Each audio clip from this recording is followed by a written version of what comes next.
নমস্কাৰ আপোনালোক সকলোকে পুনৰবাৰ আপন নিউজৰ অন্য এটা ভিডিঅ'লৈ স্বাগতম জনাইছো।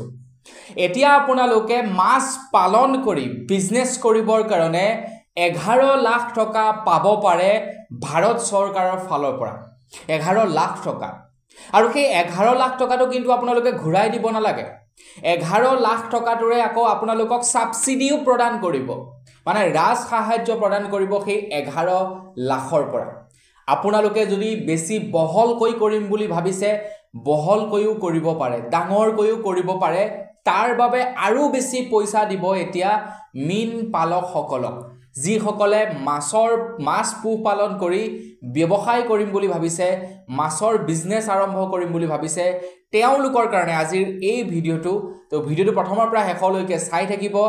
আপোনালোকে যদি মাছৰ ব্যৱসায় কৰিব বিচাৰে আপোনালোকৰ কাৰণে আহিছে এটা সোণালী সুযোগ। আপুনি যদি এজন কৃষক, আপুনি যদি এজন উদ্যোগপতি, আপুনি যদি আত্মসহায়ক গোটত আছে, তেন্তে আপোনালোকে লাভ কৰিব পাৰে 11 লাখ টকা।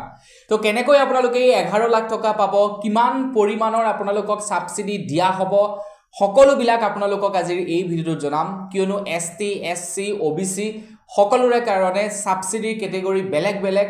তো ভিডিঅ'টো প্ৰথমৰ পৰা শেষলৈকে চাই থাকিব। মই শ্ৰীপাঞ্জিত গগৈ, আপোনালোকে চাই আছে আপোন নিউজ। আহক আৰম্ভ কৰোঁ আজিৰ ভিডিঅ'। এতিয়া মাছৰ ব্যৱসায় বুলি ক'বলৈ গ'লে আপোনালোকে অকণমান মাটিত খেতি কৰিলে নহ'ব, বা মাছৰ পোহপালন কৰিলে নহ'ব। বোলে মই আপোনাৰ এবিঘা মাটিত কৰিছোঁ, মোৰ বোলে ঘৰৰ পাছফালে এটা পুখুৰী আছে অকণমানি, তাত মই মাছৰ পোহপালন কৰিব বিচাৰিছোঁ, তাৰ বাবে আপোনালোকক 11 লাখ টকা কেতিয়াও নিদিয়ে। এতিয়া মাছৰ বিজনেছ কৰিবৰ কাৰণে বা মীন পালন কৰিবৰ কাৰণে যিহেতু 11 লাখ টকা দিব, তো 11 লাখৰ বাবে আপোনালোকক সেই পৰিমাণৰ মাটিৰো প্ৰয়োজন হ'ব। তেতিয়াহে আপোনালোকে পইচা লাভ কৰিব, নহ'লে কিন্তু পইচা লাভ নকৰিব। ভাৰত চৰকাৰৰ ফালৰ পৰা জনোৱা অনুসৰি আপোনালোকক পুখুৰীটোৰ প্ৰয়োজন হ'ব মিনিমাম 1 পৰা 2 হেক্টৰ মাটি, আৰু প্ৰায় 6 ফিট দ হ'ব লাগিব বুলি জনাইছে। তো ইমানটো পৰিমাণৰ যদি আপোনালোকে পুখুৰী তৈয়াৰ কৰি উলিয়াব পাৰে, তেন্তে আপোনালোকে 11 লাখ টকাৰ পইচা লাভ কৰিব। তাতে ST আৰু SCৰ কেটেগৰীসকলে প্ৰায় 6,60,000 টকাৰ সাবসিডি পাব। OBCয়ে প্ৰায় 4,40,000 টকাৰ সাবসিডি লাভ কৰিব বুলি জনাইছে 1 হেক্টৰ মাটিত। আৰু 2 হেক্টৰ মাটি যদি হয় তেনেহ'লে সাবসিডিৰ পৰিমাণটো বাঢ়ি যাব আৰু লোন এমাউণ্টটো বাঢ়ি যাব। বাকীখিনি টকা আপোনালোকে ঘূৰাব লাগিব। বাকী যিখিনি টকা নেকি সাবসিডি পাব সেইখিনি আপোনালোকে ৰেহাই লাভ কৰিব। তো আপোনালোকেও যদি কৰিব বিচাৰে তেন্তে কৰিব পাৰে। মীন পালন কৰি আপোনালোকে আপোনালোকৰ জীৱিকাৰ পথ উলিয়াব পাৰে। আপোনালোকে কেনেকুৱা ধৰণৰ মাছ পোহপালন কৰিব পাৰিব? যিবিলাক মাছ নেকি ফাৰ্মিং কৰা যায়, যিবিলাক মাছ নেকি খুব সোনকালে ডাঙৰ হয়, এটা বছৰ ভিতৰতে বিক্ৰী কৰিব পৰা যায়, যেনে ৰৌ, বাহু, এনেধৰণৰ যিবিলাক নেকি মাছ আছে, সেই মাছবিলাক আপোনালোকে ফাৰ্মিং কৰিব পাৰিব। কাৰণ সেই মাছবিলাক অকণমান সোনকালে ডাঙৰ হয় আৰু সেই মাছবিলাক ফাৰ্মিঙৰ কাৰণে যথেষ্ট পৰিমাণৰ ভাল।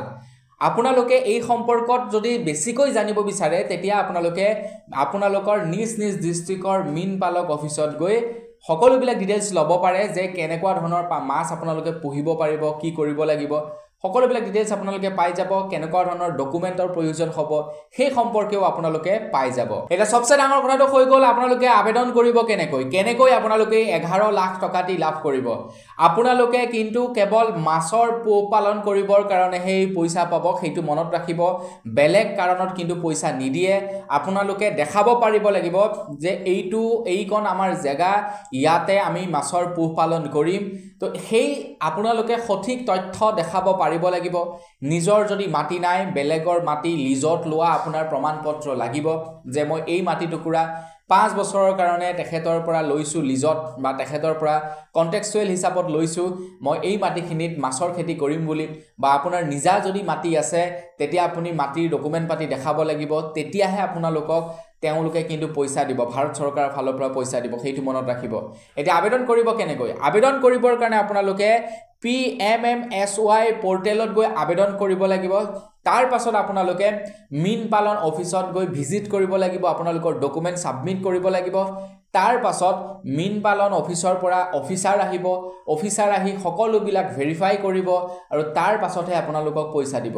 নহলে কিন্তু আপোনালোকক পইচা নিদিয়ে এনে আৰু এপ্লাই কৰিলে এপ্লাই কৰাৰ পাছত ওপৰত বোলে দেখিলে ঠিকে আছে সব ডকুমেন্ট পাতি দিছে তেনে ক্ষেত্ৰত কিন্তু নিদিয়ে ডাইৰেক্টলি ফিল্ড ভিজিট কৰিবৰ কাৰণে আহিব জিও টেগ কৰিব জিও টেগ কৰাৰ পাছতহে আপোনালোকক পইচাসমূহ দিব বুলি জনাইছে 2025 আৰু 2026 যি নেকি বিত্তীয় বৰ্ষ সেই বিত্তীয় বৰ্ষত মীন পালকসকলৰ কাৰণে কেন্দ্ৰ চৰকাৰৰ ফালৰ পৰা এইটো এটা বিশেষ পদক্ষেপ হাতত লৈছে তো আপোনালোকে যদি কৰিব বিচাৰে মীন পালন তেন্তে আপোনালোকে আবেদন কৰক আৰু আপোনালোকৰ নিজৰ মীন পালন অফিচত গৈ এই সম্পৰ্কে ডকুমেন্ট জমা কৰি খবৰ খাতি লওক কেতিয়ালৈকে লাষ্ট ডেট আছে কেতিয়ালৈকে আবেদন কৰিব পাৰিব কি ডকুমেন্ট পাতি লাগিব সকলো বিলাক তথ্য আপোনালোকে লৈ লওক তো বন্ধু বান্ধৱীসকল বস আজিৰ ভিডিঅ' জনাবলগীয়া সৰু এটা খবৰ ইমানে আছিল খবৰটো জানি কেনে লাগিলে কমেন্ট কৰি জনাব যদি ভাল লাগিলে লাইক এটা কৰিব চেনেলটো সাবস্ক্ৰাইব কৰা নাই সাবস্ক্ৰাইবটো কৰি ল'ব পুনৰ এটা ভিডিঅ' লগ পোৱাৰ আশা কৰিলো বিদায় মাগিছো ধন্যবাদ জয় অসম